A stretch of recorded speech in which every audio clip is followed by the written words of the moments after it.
ডিগবৈ তৈলনগৰী এখন এছিয়াৰ ভিতৰত গুৰুত্বপূৰ্ণ ঠাই।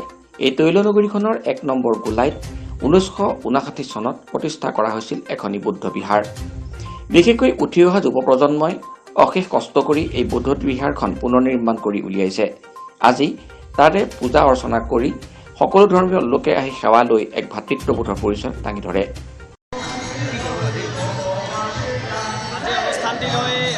খুবেই আনন্দিত এই অনুষ্ঠানটো লৈ।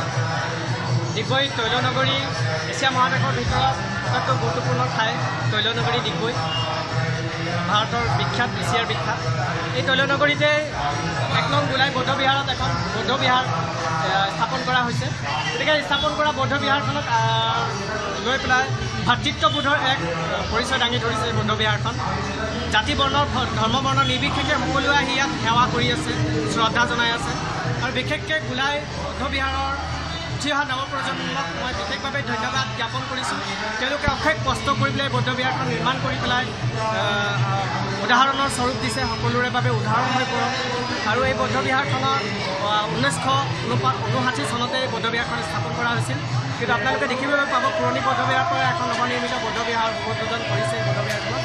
গতিকে সকলোকে এই বৌদ্ধ বিহাৰখনত সেৱা জনাই নিজৰ আশীষ, নিজৰ মনৰ পুণ্য ল'বলৈ সকলোকে অনুৰোধ কৰিলোঁ। আৰু যি কৰোণাৰ ভয়াৱহতা ৰূপ, যি ক'ভিড-19ৰ এক ভয়াৱহতা ৰূপৰ পৰা যাতে সকলোৱে যাতে মুক্ত হৈ উঠক, সকলোৱে যাতে নিজৰ যিখিনি মানিব লগা যিখিনি নীতি নিয়ম ক'ভিড-19ৰ ক্ষেত্ৰত সেইখিনি যাতে মানি চলক। কৰোণা মহামাৰীৰ পৰা সকলো ৰাইজ যাতে, মানৱ জাতি যাতে, সকলো প্ৰাণীয়ে যাতে মুক্ত হওক, এয়াই কামনা কৰোঁ।